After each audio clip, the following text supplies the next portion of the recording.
India has made a lot of progress in big projects and new technology, like building the world's largest train bridge and the biggest solar farm. Now it's time for the top 10 megaprojects in India. I've read a lot of your notes over the last few years. Number 10 is the Chennai Bridge, which costs $180 million. A lot of India's current megaprojects are meant to make it easier for people in different parts of the country to get to each other. The Chennai Bridge in the very troubled Jammu and Kashmir area is one of these projects. It is the world's largest railway bridge, 359 meters above the Chennai River, making it bigger than the Eiffel Tower.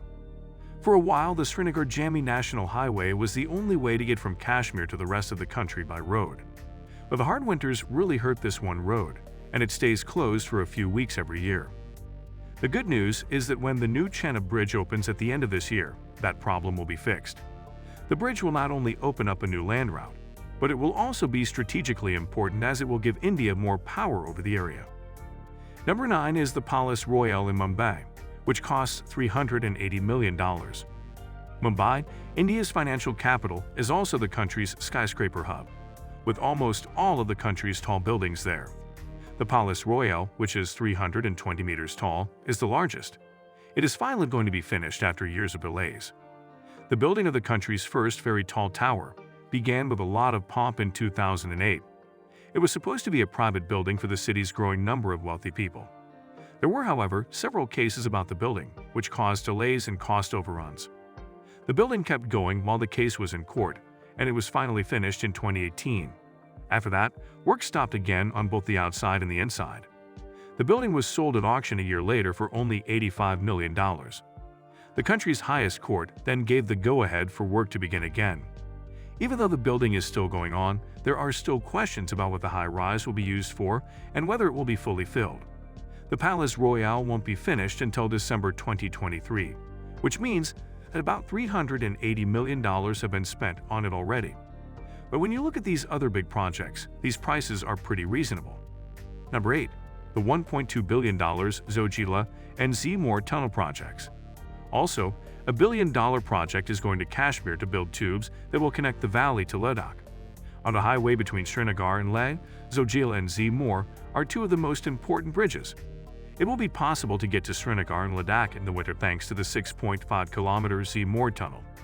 The longer Zojila tunnel will join Leh and Srinagar. It will be 14 kilometers long. India's roughest land is being used to build this tunnel, which is near the Zojila Pass. At 3,500 meters, it will be one of the world's tallest tubes for cars. The two tubes will be finished by 2024, and plans are already being made by the government to make the network bigger in the years to come. 7. The Mumbai Coastal Road Project will cost $1.7 billion. In 2023, Mumbai is also getting a lot of new facilities, as well as super tall buildings. Commuters in the city have a hard time getting around because most cars are still going less than 25 kilometers per hour. But soon, a few projects will change the way people get around Mumbai. The city will get a 29-kilometer coastal road for $1.7 billion. Cars will be able to go as fast as 80 kilometers per hour on average. Along the way are also two tubes that are each 2 kilometers long and go under the Arabian Sea. Part 1 of the project is 75% finished. It is 10 kilometers long and connects Princess Flyover Road to Worli Sea Link. It will be open for traffic by the end of the year. Navi Mumbai International Airport costs $2.3 billion. There is a lot of traffic in Mumbai, and this project is part of the solution. Mumbai is India's most traveled city, but it only has one big foreign airport. This is because it is the country's financial capital. The Mumbai International Airport can handle more than 50 million people a year, but most days it is already full. As things stand, there is only one airport, so there isn't much room for growth, and companies have had a hard time getting time slots for more flights. In 2017, a private group took on the project of building a new airport to solve the problem and make the current airport less crowded. About 20 million people use the city's main airport every year, and Phase 1 of the project will be finished next year. The last few stages will be built over the next 10 years, which will bring the total cost of the project to $2.3 billion. There would finally be room for 90 million people a year at the Navi Mumbai Airport, making it one of the biggest in the world. There is a lot of traffic at the airport, but some aviation experts and campaigners think a better site could have been picked because the current site is too close to important bird refuges and leaves planes open to bird hits. Number 5 is the $2.04 billion Mumbai Trans-Harbour Link. The 22 kilometers, 6-lane sea bridge that connects central Mumbai to Navi Mumbai is another important part of the new transportation system. There has always been a need for a sea link to connect Mumbai to bigger towns like Goa, Nagpur and Pune. But there weren't any clear plans until 2004, and the first 4 attempts to start building failed because the bids from different builders were too low. To wrap up, the Maharashtra government gave 2 different contracts in 2018 to build the Trans-Harbour Link. This plan has helped cut down on building delays, and in just 5 years, the link will be open to traffic. If everything goes as planned, it will be able to handle 70,000 cars every day, going as fast as 100 kilometers per hour on average. Fourth, Dholera Solar Park, which will cost $3.2 billion. India has become a tech giant in recent years, which makes sense. At the same time, the country has made progress in green energy. Within the next few years, the government wants to get 175 gigawatts of power from clean sources. The Dholera Solar Park is an important part of this plan.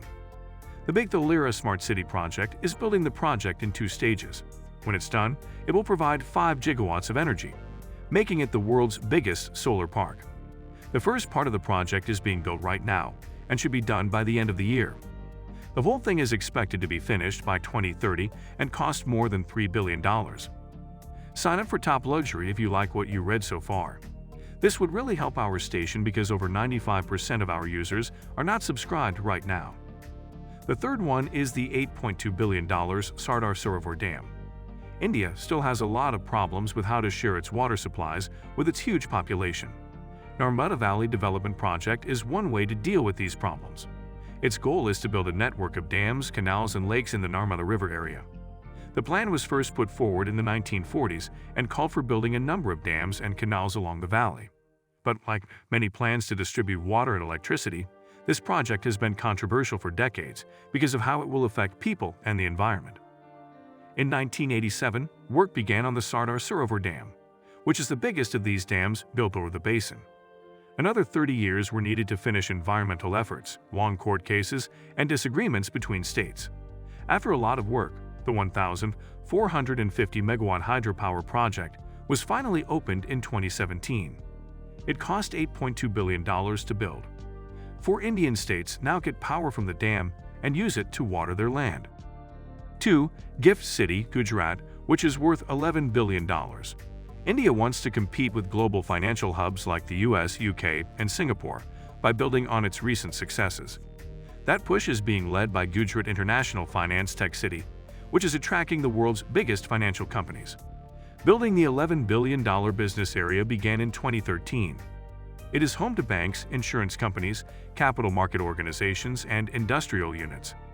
The 900-acre site is now home to more than 200 businesses that are up and running. Every day the foreign markets make $4 billion. The Bombay Stock Exchange, the Brokers' Forum, and the National Stock Exchange are some of the main businesses that rent space in the Special Economic Zone.